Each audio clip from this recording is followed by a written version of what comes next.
welcome aboard. Welcome. We're up against a Bulgarian here, Gistoev. Gistoev.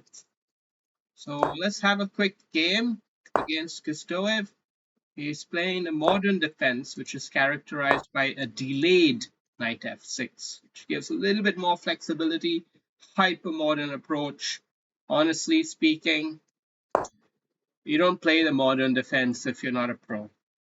You got to be an absolute pro if you want to play the modern defense, because it's not easy. It's never been easy, and it will never be easy. With that being said, there's a bit of pressure brewing. This was a wild move, admittedly. Admittedly, a wild move. We're going to give up the B pawn. I think that's the most sensible way to handle this situation. And we're going to continue on with the knight cramp attitude. Knight cramp attitude against this knight.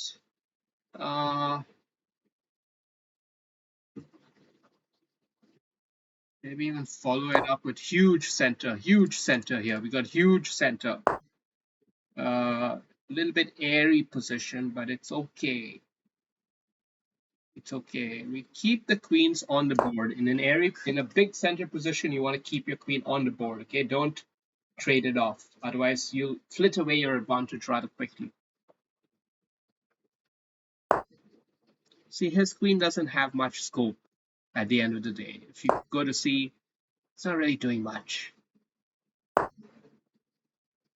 And this bishop is looking pretty nice. Watch out a little bit for this knight, but let's just keep it simple. Big center, a lot of pieces on the board, but I'm a pawn down.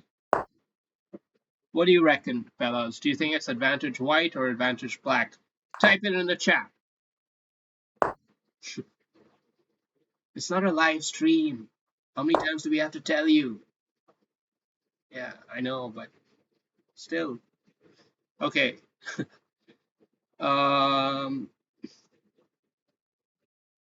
We're planning to play f5, right? That's the pawn break idea here, generally speaking. Looks to be pretty decent.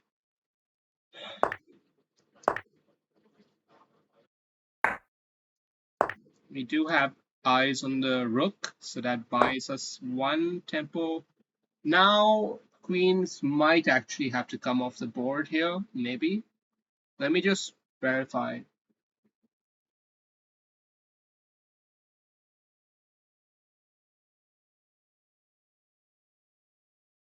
Because it's gotten a bit too loosey-goosey for white. The queen coming in here, check and forced to draw, possibility, but well, not exactly because the knight can come back, but still it's very, very airy. I'm gonna keep it simple. I seem to not really want to use my brain today. And we could push the knight back, but this helps him to reroute to a better square anyway. And we don't have a dark squared bishop. So how to handle this? This kind of idea will come, this pawn will become weak. We've got ourselves a tough position at the end of the day. You know, we are a pawn down, and it's not like a super duper awesome position for white. It's pretty good. I like the pawn cramp here. It's pretty nice, but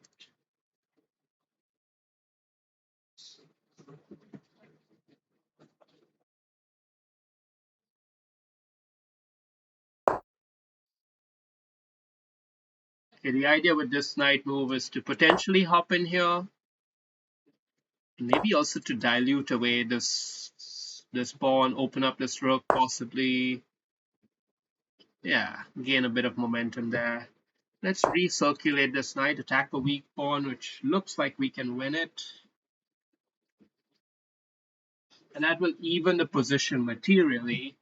And after that, it should be a winning game positionally and strategically as well.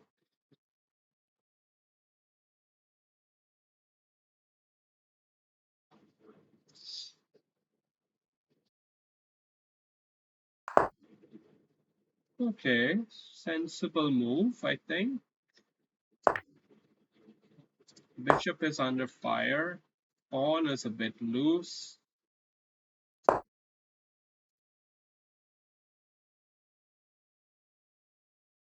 It's all starting to crumble, unfortunately. Double-edged attack. They always go for the double edge whenever the chips are down. You have to be a little bit careful here because if he comes here very quickly, you could be in a lot of trouble having to. Well, not really. Let's just take it. There's not much danger, really. Because even if he did come all the way there immediately, just move the bishop away and the rooks. Both these rooks have this square guarded. There's no dark squared bishop holding it, so there's no risk of it queening, really. Um, that being said, see, this knight's doing a remarkable job of stifling the rook, if you go to see. Pushing this up would be a big blunder because of a check, winning the knight. Let's take the open file. When in doubt, take the open file. Pretty much a good rule of thumb.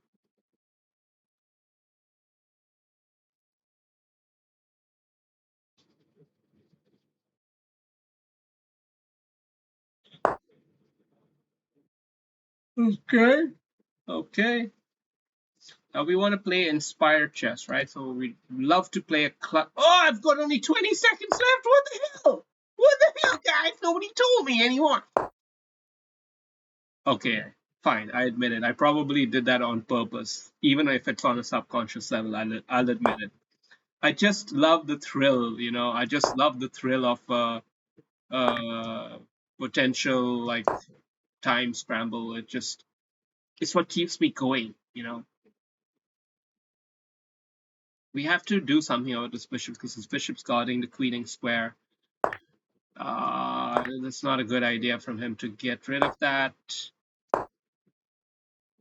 I get a lot of. Okay, let's sacrifice. I mean, not sacrifice. We're just simplifying a little bit.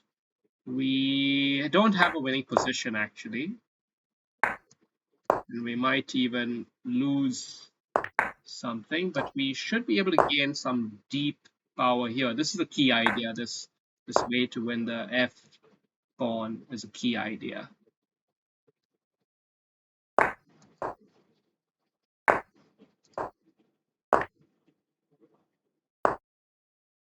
Okay, let's get the momentum going. It's probably going to deliver a few checks on me. No, it's probably just going to be a mate. Yeah, I'm sorry I did that whole swindle shenanigans thing. You know, I can't help myself. I can't help myself. 2 seconds left. Ooh, wow, so close, so close. Was it close? What do you guys think? Was it really close? You know the position. You saw what happened. This was a wild swagger G4 move. Big center, big forward pawn center. A lot of pieces on the board. Wasn't so easy to hold it actually, and I think he broke it down reasonably all right. Reasonably all right. I needed, yeah, the advantage actually flitted away here. If you see, it was pretty even, more or less. Maybe now White's starting to take control here, but yeah. Yeah, we shouldn't have simplified, but you know, we had to go a little bit faster for the clock and yada yada.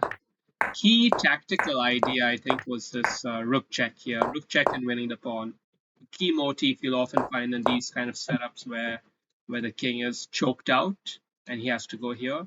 you'll find this kind of a check and coming in here is very effective. All right, see you later.